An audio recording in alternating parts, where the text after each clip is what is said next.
Nuestra siguiente ponente es licenciada en Ciencias Políticas y Administración Pública por la Universidad Autónoma del Estado de México. Tiene una maestría también en maestría en Ciencias en Sociología Rural por la Universidad Autónoma Chapingo y actualmente cursa el doctorado en Ciencias Agrarias de esta casa de estudios. Además, ha participado en diversos congresos nacionales e internacionales sobre ciencias políticas, filosofía y movimientos sociales, así como realizó en el 2015 una estancia académica en la Universidad Pablo de Olavide en Sevilla, España. Y en 2020, además, una estancia en investigación en la Universidad Complutense de Madrid de la Facultad de Filosofía. A la fecha, además, realiza una forma periódica talleres también de lectura, una actividad con una gran importancia y relevancia tanto en los niños como en las actividades también para los docentes. Como bien lo decían, a veces no sabemos ni siquiera leer o entender lo que estamos tratando de practicar. Nuestra ponente nos hablará sobre Hannah Arendt y Simone Weil en Política, Acción y Atención. Ella es Karen Guadalupe Hernández Correa. Bienvenida, Karen. Pues bueno, voy a comenzar mi intervención, primero, ya sabemos, con los agradecimientos.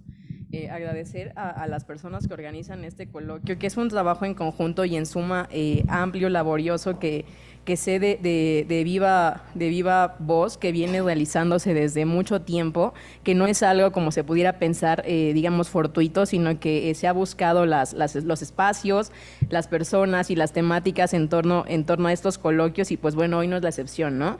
Así que reitero mi agradecimiento, pues bueno, para estar aquí en el coloquio de verano 2023. Si bien hemos estado del otro lado, es decir, desde el día lunes como asistente, pues bueno, ahora toca el turno de... ¿Se escucha bien? Sí, no, estoy pensando que a lo mejor hay algún dispositivo. ¿Lo quito?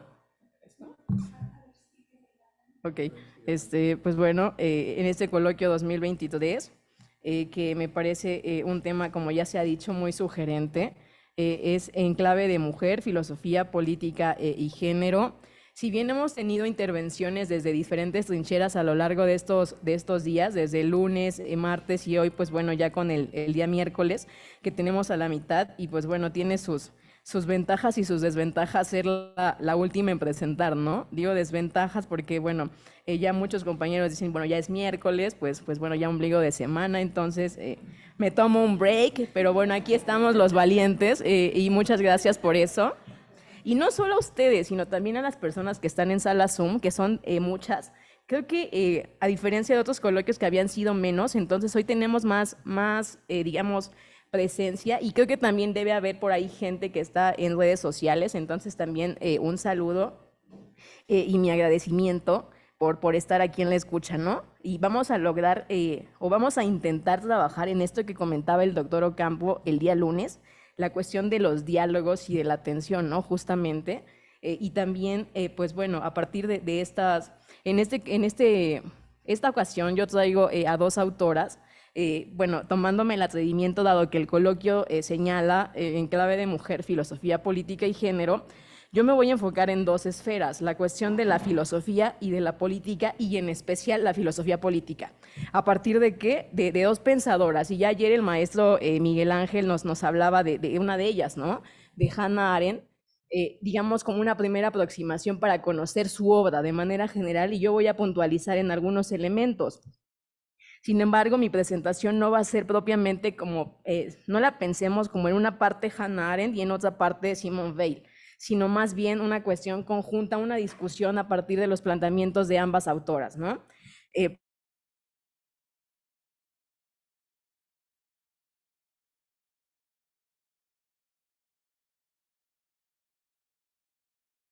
Tiempo leerlo todo, entonces, pues bueno, igual quizá hacer algunas puntualizaciones después. Pueden ver esa imagen, aquí está, el título de mi escrito es Hannah Arendt y Simone Weil, Política, Acción y Atención. Coloco esa imagen que es parte de una obra, de una muestra que está en el Museo Judío de Berlín. Esta obra me pareció muy, no sé qué palabra emplear con exactitud, pero sí que me movió cuando la vi. Uno se puede meter y la puede pisar y puede agacharse y tocar lo que está ahí. En esa parte, así como la tengo, creo que no se distingue muy bien lo que está en ella. Si puedes ayudarme con las otras imágenes, porfa.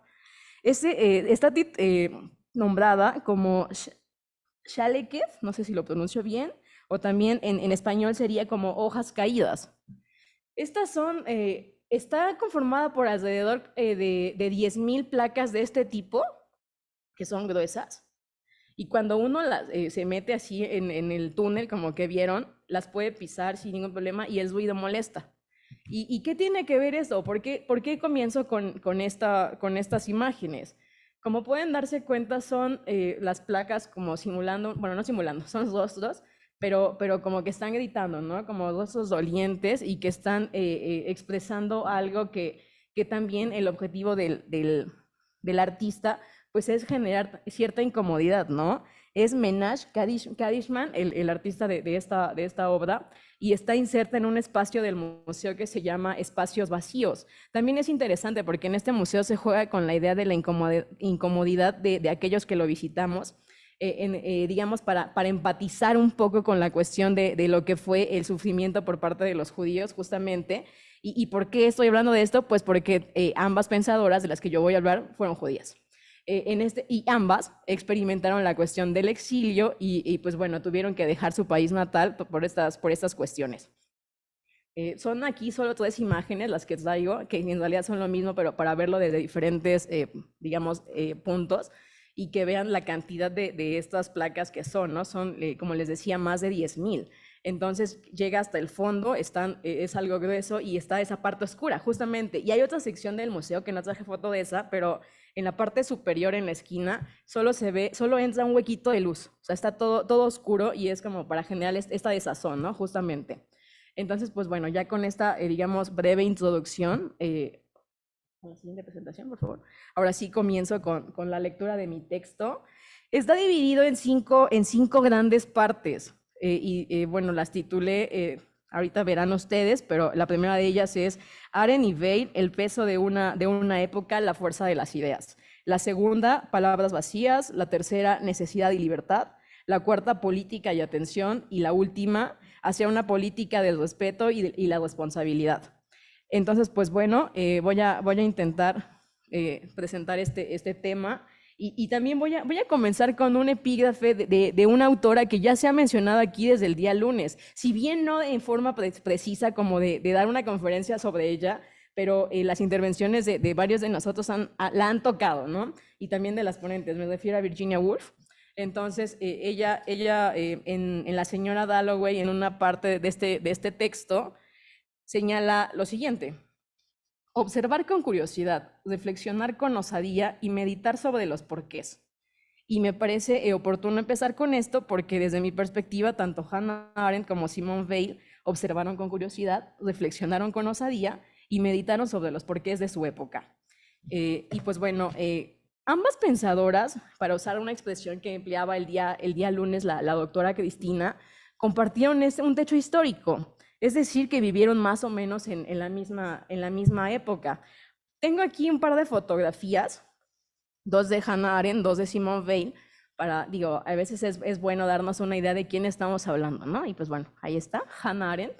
En la parte, no sé si se alcanza a distinguir, en la parte superior señala que nació en Hannover, Alemania, y murió del lado izquierdo, donde nació, del lado derecho, donde murió, es decir, en Nueva York. En la parte central de abajo, en la fecha de su nacimiento y su muerte, 1906, 1975. Estos datos se repiten en todas las fotografías, con excepción, pues bueno, de las de Simone Weil, que también precisa cuándo nació y cuándo murió. Y si podemos ver, hay unas palabras, ¿no? En las orillas.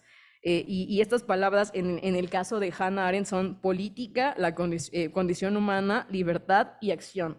¿Por qué coloco estas? Porque me parece que son, digamos, palabras clave dentro de toda su obra, o al menos lo que yo he revisado. Entonces, también nos permiten como establecer un hilo conductor entre lo que voy a presentar. Pues bueno, ahora sí comienzo. El primer apartado es Arendt, como dije, Arendt y Weil, el peso de una época, la fuerza de las ideas. Hannah Arendt y Simone Weil representan dos de las voces más significativas del siglo XX, y esto no es fortuito. La primera desde Alemania y la segunda desde Francia soportaron el peso de una época y regalaron al mundo la fuerza de sus ideas. Ambas dedicadas a las tareas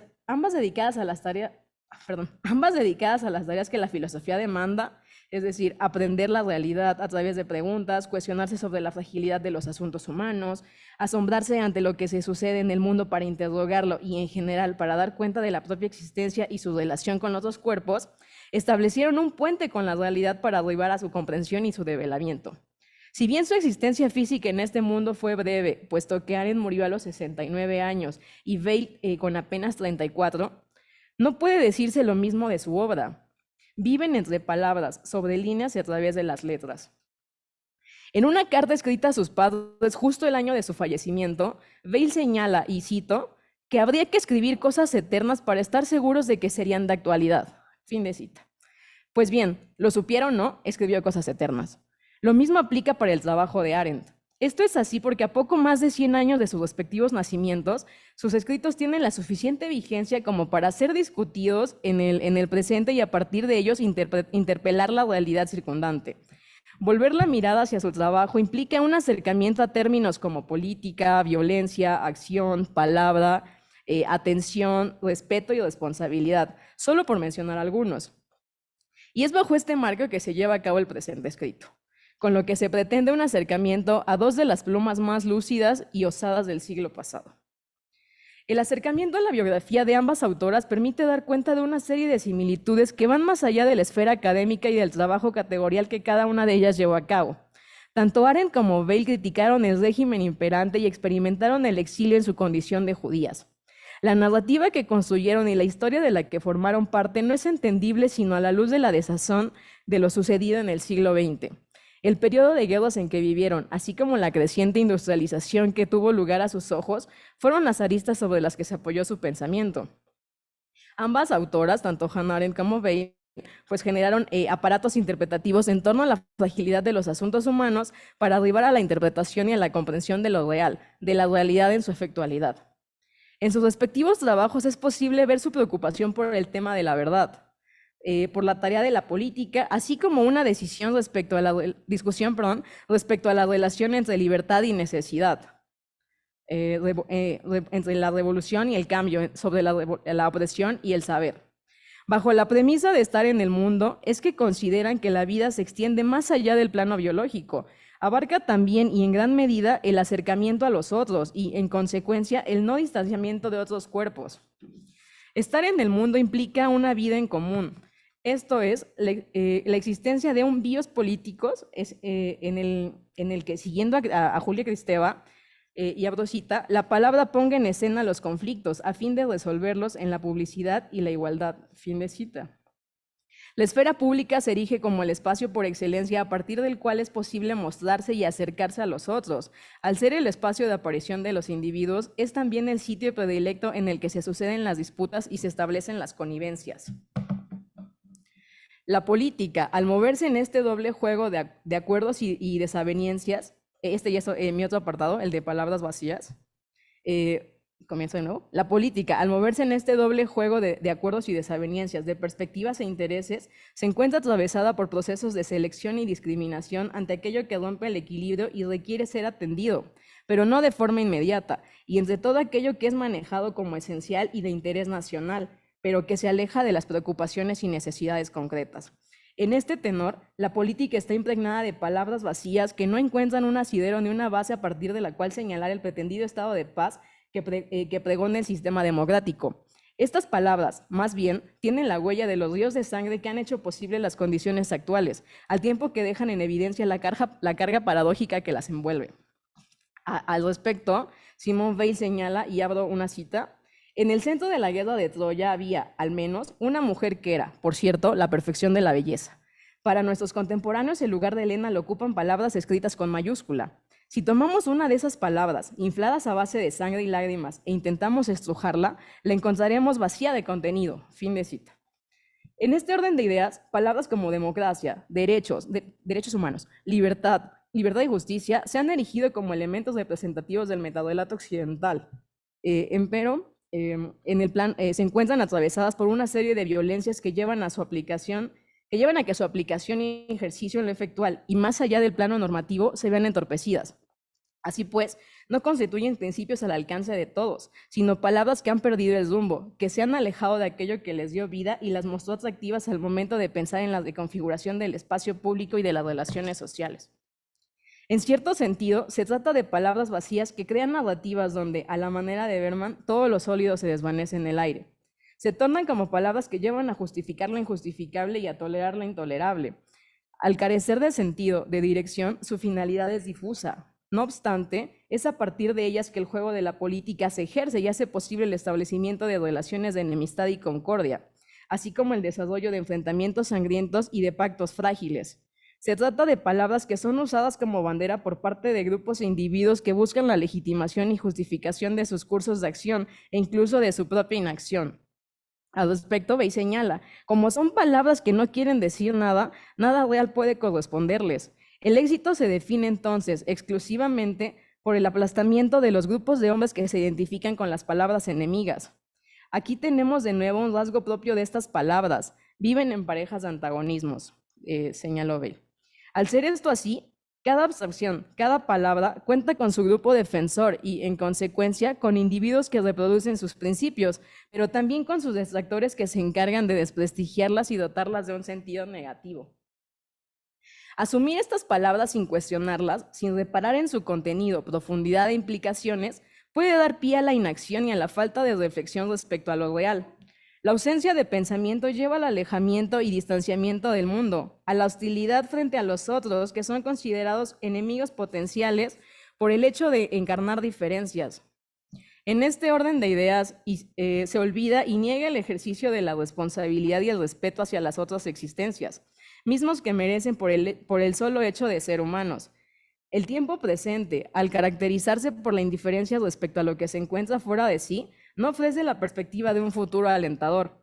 Por el contrario, muestra con ahínco procesos de mecanización de la vida, la reificación creciente de los individuos, así como la reducción y negación de la libertad. Al respecto, la filosofía baileana habla de obligaciones eternas e incondicionales, esto es una cita, para negarles toda relatividad cultural o histórica. Existe una exigencia general de respeto que no apunta a ninguna otra cosa que no sea la supervivencia de los seres humanos en la dignidad, o sea, no cualquier tipo de supervivencia. El respeto, entonces, se encuentra ligado a la conservación de la vida bajo las mejores condiciones posibles, lo cual implica la satisfacción de necesidades y el rompimiento con las condiciones objetivas de opresión, tareas que, en el marco de la sociedad capitalista actual, orientada a la destrucción de todas aquellas formas de vida que le permiten el incremento de la tasa de ganancia, no son solo deseables, sino necesarias. Sin embargo, a pesar de ser esto así, la idea de progreso y el factor de la producción que caracterizan al conjunto de las relaciones económicas, que es el capitalismo, se preocupan más por el crecimiento, la fabricación, la producción y la circulación de mercancías, que por todas aquellas vidas que forman parte y que se consumen en ese mismo proceso. En este orden de ideas y siguiendo a Weil, y aquí ya tenemos otra imagen, ahora sí, ella fue Simone Weil, murió bastante joven, como les decía, a los 34 años de edad. Y aquí uno tiene que decidir entre leer con lentes y leer sin lentes, porque no ve de lejos, entonces habrá que ver al público o lo que lee. Entonces, pues una disculpa por eso. Acá tenemos en la parte superior, nació en Francia, en París, y murió en Inglaterra. También es interesante señalar, y una de las fotografías más adelante nos lo mostrará, el interés que tuvo ella en relacionarse de manera directa, es decir, allí en la arena con los trabajadores. ¿Por qué? Porque trabajó en una fábrica, así como decidió ir a la fábrica para vivir directamente las condiciones de los obreros. Y no solo eso, también estuvo peleando en la Guerra Civil Española. Entonces, es una biografía bastante interesante y todo lo que ella señalaba tiene fue muy brillante desde muy joven, a pesar de que murió a los 34 siendo muy joven. Ahí en las descripciones, en sus textos, al menos cuando los autores la presentan, incluso está la anécdota de que cuando entró al bachillerato, pues bueno, quedó en primer lugar por encima de Simone de Beauvoir. Entonces son contemporáneas. En ese sentido, si bien se movió con gente de renombre, pero al menos yo no tengo conocimiento que tanto Hannah Arendt como Simone Weil se hayan conocido.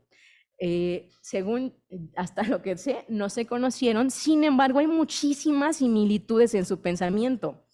Cuando yo escuché por primera vez hablar sobre Simone Weil fue en un coloquio de filosofía en la Universidad de San Nicolás de Hidalgo, en Michoacán, y que justo se hicieron mesas de filósofas. Yo estaba participando en la de Hannah Arendt y pues bueno, me metí a la de Simone Weil y dije, wow, porque me pareció muy interesante lo que estaba proponiendo y dije, esto me suena o se parece a aquello que yo ya había leído y que me encantaba, ¿no? Sobre Hannah Arendt. Entonces, pues me acerqué a ella y ahora es como señala el maestro, como señaló ayer el maestro Miguel, como se tornó en una obsesión, ¿no? El acercarse a su pensamiento en cierto sentido.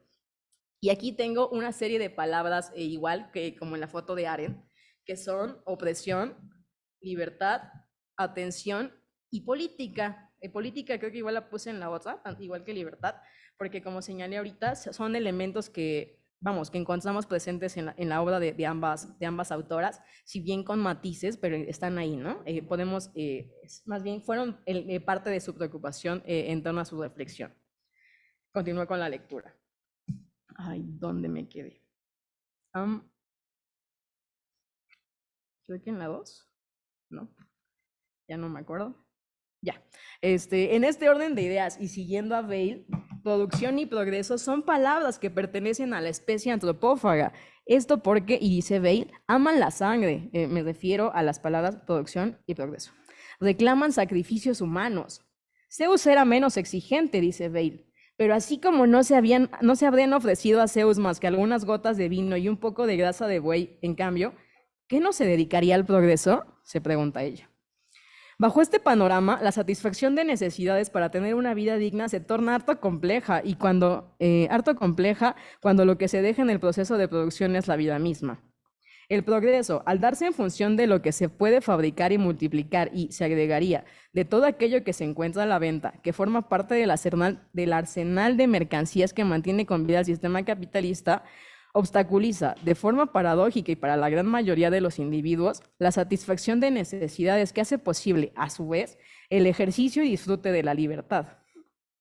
Pero una libertad entendida desde la perspectiva arendtiana como la ausencia de necesidad que lleva a la inserción y participación en la esfera pública.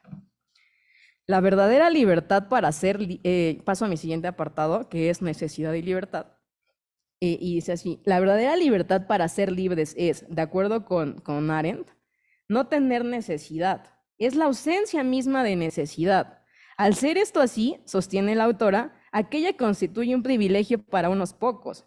El resto permanece en condiciones objetivas de opresión, mismas que, desde la perspectiva weiliana, parten de la existencia de privilegios y de la lucha por el poder. La mecánica del poder lleva a la discusión de la presión social y esta, a su vez, al tema de la revolución y, por ende, al de la libertad. Esta última, al ser el contrapunto de la opresión, no puede darse más allá de la ausencia de necesidad, sin la intervención del pensamiento y la acción. En este sentido, la libertad, necesidad, pensamiento y acción constituyen un cuarteto que invita a pensar en la transformación de las condiciones materiales de existencia. En otras palabras, se busca la libertad porque, sea en mayor o menor medida, el individuo se encuentra oprimido, sujeto al imperio de la necesidad, anclado a la labor y haciendo frente a una serie de obstáculos que no le permiten dejar la condición de servidumbre para adentrarse en la vida política. Por esta razón, es preciso reconocer, tal y como señala Weil, y abro cita, que todos los absurdos que hacen que la historia se parezca a un largo delirio tienen su raíz en un absurdo esencial, la naturaleza del poder. Así, el ejercicio del poder, o la mera posibilidad del mismo, constituye el punto de partida, desde una perspectiva histórica, de los enfrentamientos y disputas que han dado y dan forma al mundo. Si bien esto es así, se antoja necesario precisar que no es que se evite todo conflicto, porque al final es la lucha lo que hace posible la reconfiguración no solo en lo colectivo, sino también en lo individual. Los cambios y transformaciones sociales se dan entre la presión y la resistencia. Presionan a aquellos que no están de acuerdo con el orden imperante y resisten quienes buscan conservar sus privilegios. En este sentido, el equilibrio de fuerzas es necesario para alcanzar cierta estabilidad, pero no es suficiente para vivir en un espacio en el que se desconozca la guerra y se alcance de forma definitiva la paz. Según Revilla, el mundo humano es estructuralmente lucha, generada por relaciones de fuerza que, como las del mundo físico, son necesarias y permanentes. Al ser esto así, la opresión social resulta siempre útil para quienes gozan de privilegios y detentan el control de los medios de producción. A partir de la opresión, se aplasta al individuo y con ello su voluntad de interés por lo humanamente otro. El capitalismo es un sistema indiferente y brutal, tal como sostiene Weil. La hostilidad que genera se ve reflejada en la inversión de los medios y los fines, es decir, que el ser humano ha dejado de ser un fin en sí mismo para pasar a ser un objeto entre los objetos, un instrumento más entre tantos aquellos que él mismo ha creado. En este marco, es posible decir que la mecanicidad del trabajo lleva al desaliento del ejercicio del pensamiento y a la imposibilidad de la acción. Para decirlo en otras palabras, la realidad en su efectualidad presenta signos alarmantes de reificación y despersonalización, de aniquilación de la persona humana y de privación del sentido de la realidad. En palabras de Weil, y llevo una cita, es una fuerza casi irresistible, comparable a la gravedad. Impide entonces notar la presencia de otros seres humanos, pero que bregan también muy cerca. Es casi imposible no volverse indiferente y brutal como el sistema en el que se está metido. Y recíprocamente la brutalidad del sistema, esto es interesante, se refleja y se hace sensible por los gestos, las miradas, las palabras de los que se sostienen alrededor. Es decir, que las características del propio sistema las interioriza el individuo y es lo que va a reflejar, ¿no? Lo que van a poder ver los otros. Lo anterior lleva a pensar que el sistema afecta a los propios cuerpos, incide en la forma en que se desarrollan, en su autopercepción, pero también en el modo en que interactúan o no con otros cuerpos. Se trata de un sistema que deja huella en los cuerpos, en sus gestos y maneras de ver e interpretar el mundo. Es un sistema que afecta, en consecuencia y de forma general, la forma en la que se vive y encara la realidad. Para dar cuenta de ello, de la opresión y enajenación que provoca el sistema dominante, se requiere del ejercicio de la atención. Una atención que se encuentra ligada al cruce del entendimiento y de la sensibilidad, es decir, al pensamiento y al cuerpo. Mediado todo ello por la existencia y consideración de exterioridades, esto es, de las condiciones objetivas y materiales, de los objetos que se encuentran fuera del individuo y hacen posible el mundo de las cosas. Pero también la atención parte de los hechos que se suceden y que llevan a hablar de especificidades sociales, políticas, históricas y culturales que hacen del mundo lo que es. Si bien se habla de particularidades, la constante que prevalece y que ha marcado la existencia de los individuos sobre la Tierra es la opresión. La afectación de los cuerpos a la que da lugar se ve acompañada de múltiples elementos que a la vez fungen como antesala, a saber, la raza, la condición social, el sexo y demás cuestiones que permiten clasificar, excluir, marcar y desechar a todo aquello y a quienes rompen el molde y se salen del guión, del metarrelato fijado por Occidente. Por esta razón, es necesario prestar atención no solo a sí mismo, sino y en especial al mundo, a lo circundante, para actuar y añadir algo nuevo al espacio público desde la singularidad que cada uno encarna. Paso al siguiente apartado y pues bueno, aquí las palabras son las mismas que tenemos ahí, bueno, en la foto anterior, solo que ya es una Hannah Arendt más grande. Cabe resaltar también como dato que ella no empezó a dar clases sino más o menos como hasta cuando tenía 40 años. O sea, ya en cierto sentido, a diferencia de lo que se puede pensar, pues ya estaba grande, ¿no? No empezó como a los 20 ni a los 30, sino más o menos a los 40 años. Y pues bueno, dio clases en una de las más prestigiadas universidades de Estados Unidos. Como decía ayer el maestro Miguel, tuvo que dejar su país, ¿no? Y bueno, hizo una vida en Estados Unidos y en ese país fueron que se publicaron sus más grandes obras, ¿no? En este sentido, no porque viviera en Estados Unidos se olvidaba de Alemania. Ayer resaltaba justo el maestro que algo que ella siempre apreció pues fue la lengua alemana, ¿no? Y el gusto que le daba por escuchar a la gente hablar alemán más allá del propio inglés, ¿no?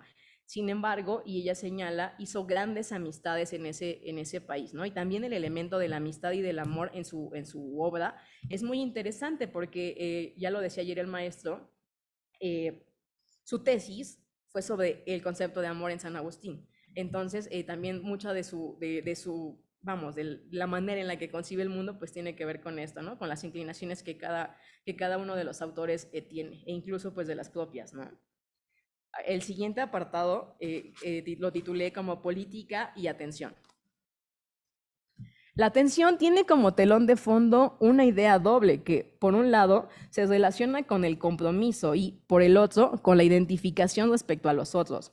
Saberse parte de un entorno compartido implica no desatenderse de los asuntos humanos. En este sentido, la atención requiere de una amplitud de miras para interpretar y comprender aquello que se sucede, para no ser indiferente ante un mundo lleno de contradicciones.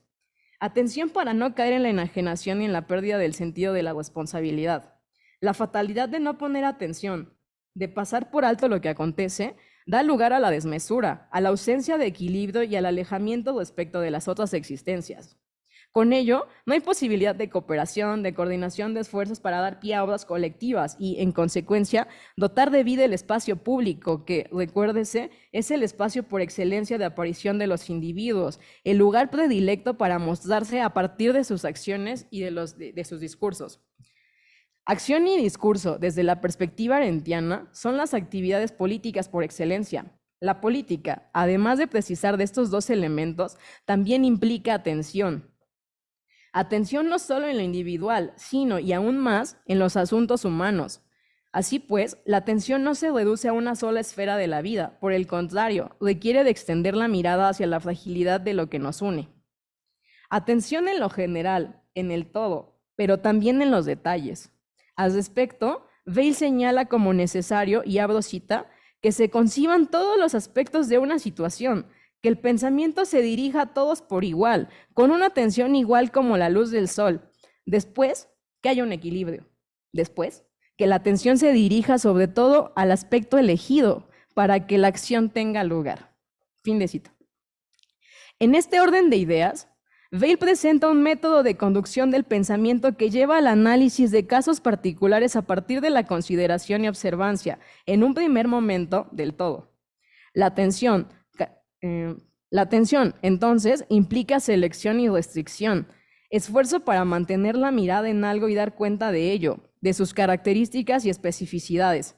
Al encontrarse ligada a la percepción, la atención se ejerce, y nota aquí, a partir de un vínculo entre el entendimiento y la sensibilidad.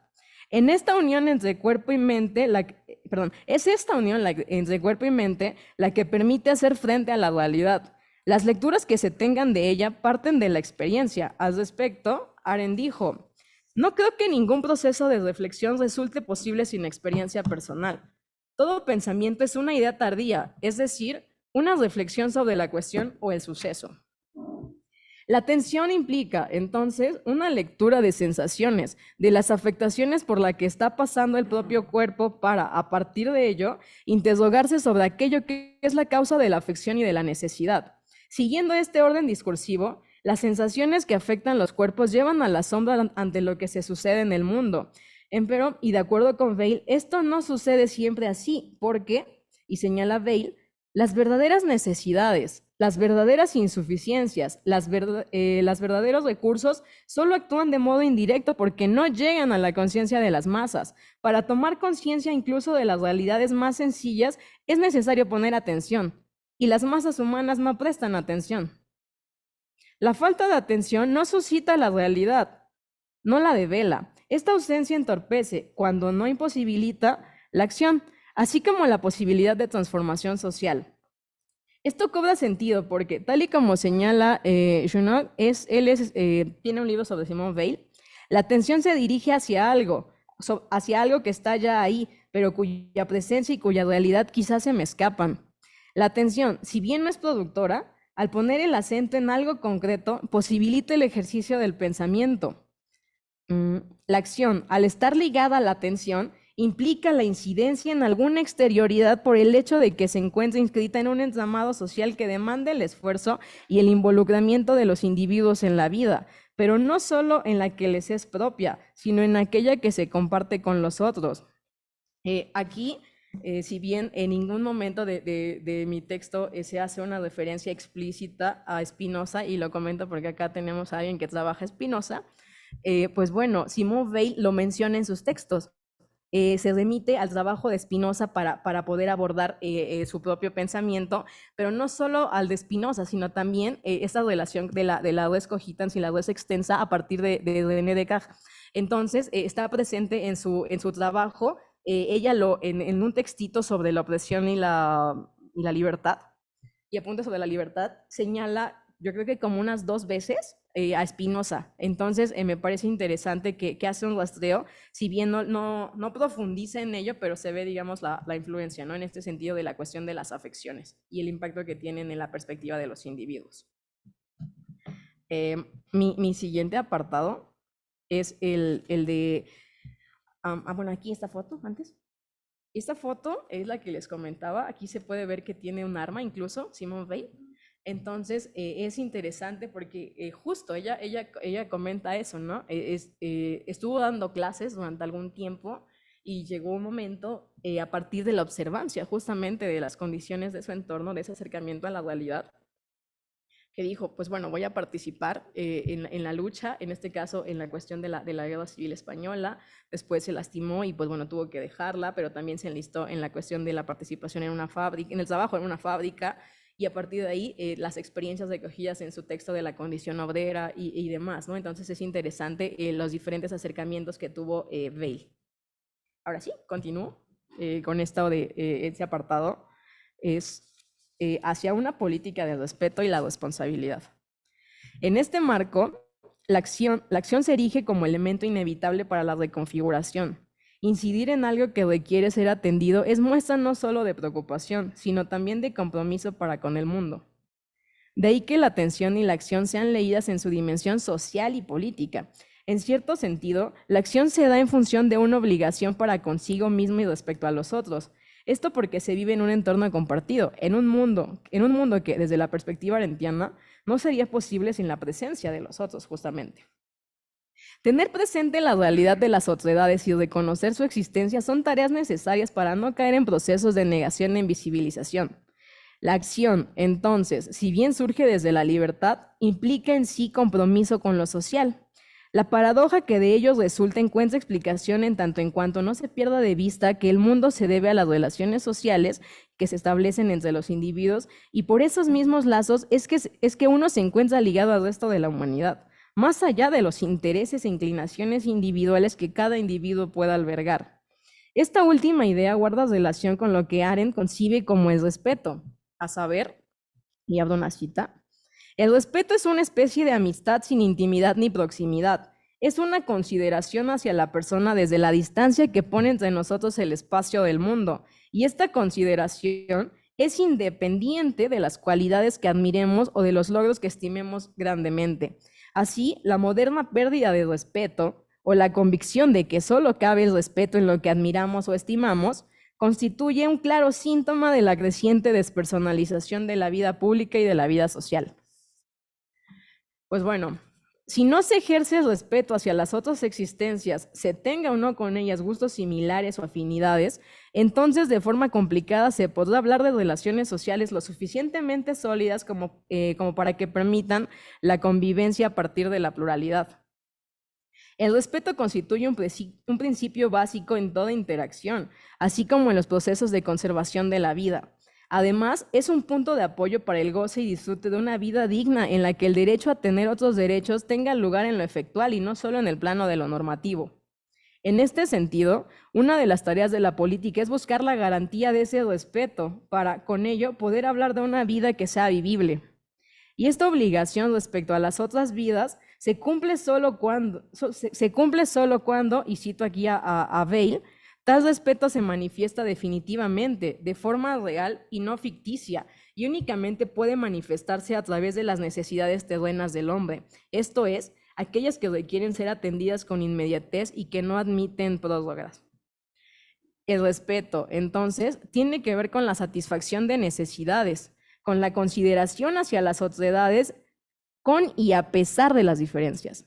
así como con la posibilidad de vivir una vida en la que las necesidades inmediatas y fundamentales sean cubiertas a cabalidad. Entre dichas necesidades se encuentran el hambre, el vestido, los cuidados y la protección frente a la violencia, señala Veil. Sin embargo, la historia da constancia de que esto no se logra del todo. Los individuos se enfrentan a procesos que terminan por rebasarlos. La vida, al ser contingencia, es bombardeada por lo inesperado. Los cuerpos son afectados de tan distintas maneras que regalan al mundo con una infinidad de gestos que invitan a repensar, a poner atención en aquello que se creía superado y, en general, a comenzar una y otra vez. La política, desde la perspectiva arendtiana, implica un nuevo comenzar.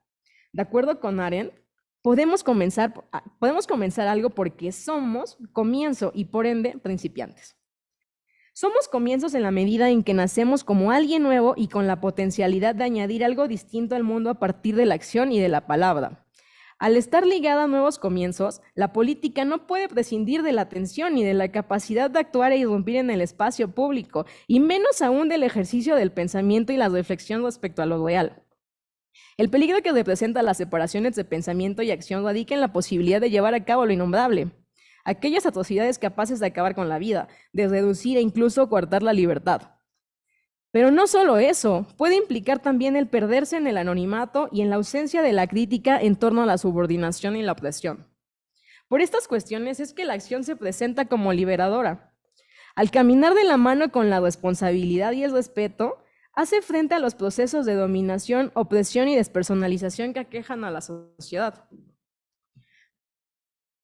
En este marco, la idea arendtiana y veiliana en torno al respeto cobra sentido por su vigencia. Y ya voy a terminar con esto. Las posturas de Arendt y de Veil cobran sentido por su vigencia a la luz de una época en la que la despersonalización es una constante. A la luz de una época en la que la despersonalización es una constante, preguntarse, como lo hace Veil, ¿por qué la política que decide sobre el destino de los pueblos y tiene por objeto la justicia ha de exigir una atención menor que el arte y la ciencia que tiene por objeto lo bello y lo verdadero? Se pregunta Veil. Entonces se antoja necesario hacer esa pregunta. Además de este cuestionamiento, es preciso someter a crítica y leer a contrapelo todas aquellas palabras y corrientes que se presumen plurales y comprometidas con la libertad, cuando lo que son es justo lo opuesto. No encerrarse en un solo punto de vista, sino tener la disposición y el interés por la apertura y el diálogo, pero aún así ser capaces de dar cuenta de un fenómeno concreto, lo cual guarda relación, como señalaba antes, con la propuesta metódica de Veil, ¿no? Esto de conducir el pensamiento de manera general y pues aterrizarlo en algo particular. Esto también constituye un ejercicio imprescindible. Dado que la atención permite no alejarse de la realidad, viene acompañada no solo de crítica y potencialidad para la acción, sino también de molestias, porque justo en el detener la mirada que ella implica, lleva a darse cuenta, suscita la realidad en su efectualidad, con su crudeza, violencia y desazones. Y esta no es otra que la gran tarea pendiente, la responsabilidad compartida por el hecho de ser personas y compartir el mundo.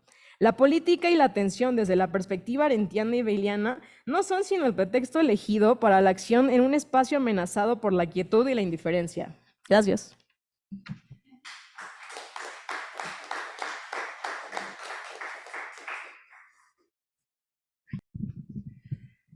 Muchas gracias, Karen.